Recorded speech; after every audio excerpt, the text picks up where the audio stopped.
Hi, welcome to ज्यूरिसज academy's YouTube channel. आज की वीडियो में हम बात करने वाले हैं एक बहुत इंपॉर्टेंट टॉपिक के बारे में because a lot of law students are confused as to how to go about the career. तो अगर आपको कुछ समझ नहीं आता है then you tend to look for backup options. So in this video we are going to talk about whether doing an LLM as a backup option is a good idea or not, and if it is a good idea then when is it a good idea and when is it not fruitful to do LLM. So let's start this video and see how you should go about the whole thing. But before we start, we have a quick announcement. We are holding a quick session for the entrance exam of CUET PG LLM. So if you want to know more about this exam and how to prepare and other tips, then the session is scheduled for the 12th of March 2023. It is only for our enrolled students. So if you're interested, you can check out our courses as well.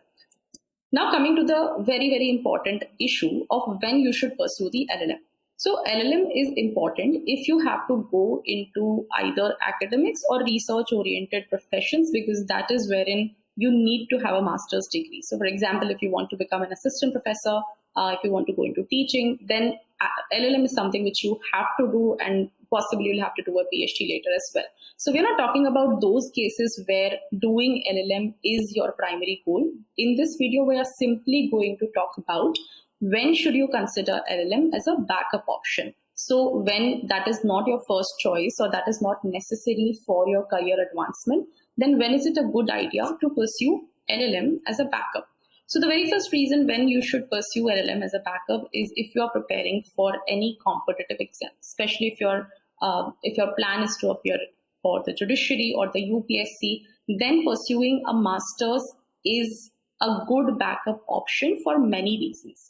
And also, while you choose a college in doing this, you should be very mindful of the fact that your college should not have a very busy curriculum, which will take away your focus from your judiciary or the UPSC exam or any other competitive exam for that matter.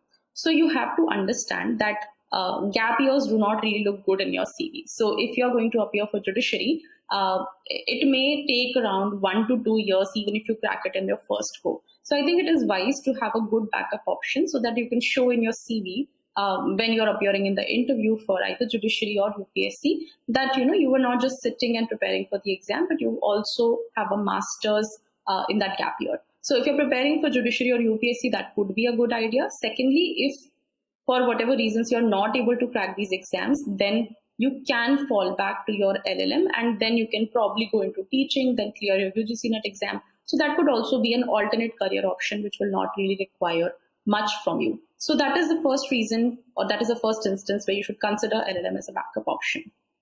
Coming to the second a very good idea why LLM is a backup option is when you want to work in a very niche area of law. So for example, in your BLLB or in your LLB degree, you read all kinds of subjects. You read most legal subjects, but you do not really specialize in any. Even if your college does offer specializations, they're not as fruitful for you to develop a good understanding of those areas.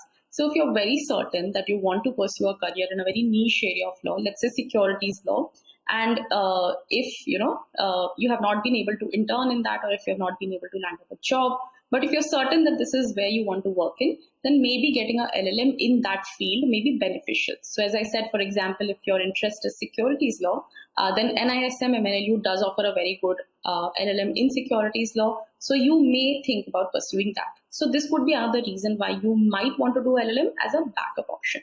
Now coming to the third reason, if you have not been able to get placed in your college, so if you have not been able to get placements in your BLLB or your LLB degree, then some LLM programs may help you in getting placements. Now, please understand, getting placed in a LLM course depends a lot on the college and also on your personal efforts. So you may want to check the placement statistics of a program before you decide to enroll for it. So this may not be very realistic for a lot of LLM colleges in India, but a few top colleges in India do offer placements for the LLM candidates as well. Now, when is pursuing LLM not a good option? So let's say you don't want to go into academics and you're not preparing for judiciary, you do not know what you want to do, then how do you decide whether LLM is the right option for you or not? So firstly, manage your expectations, because if you are thinking that because you didn't get placed in your BLLB, then you might get placed in your LLM, that is not a good reason to pursue LLM without doing proper research in this regard. So, for example, these are a few careers in which LLM does not really help. It won't really make a difference if you pursue a LLM or not. So, for example, if you want to go for litigation, then it is wiser to just start your litigation practice right away under a senior rather than going for a LLM and then coming back to litigation. So in that case, LLM will not help you. Or for example, if you want to go for a corporate placement, and you've not been placed in your undergraduate college, and you've also not landed up a good LLM college which offers placements, then doing LLM from a lower tier NLU or from a private college which does not really offer placements might not be a good idea. Thirdly, if you're unsure about your career, if you do not know how you want to proceed, then doing LLM just as a formality, or to give you more time to think of your options is also not a good idea, because then you might regret wasting your year, 1 year or 2 years, and your finances on something which you didn't even want to do in the first place. So these are the reasons why you should not consider LLM as a backup option. Now, if you do decide that you want to pursue LLM, then we do have some foundation and growth hack batches for CLAT exam as well as all other LLM entrance exams. So if you're interested, you can check out the programs from the website given in the description, or you can call on the number given on your screens. If you like this video, please like and share and subscribe to our YouTube channel.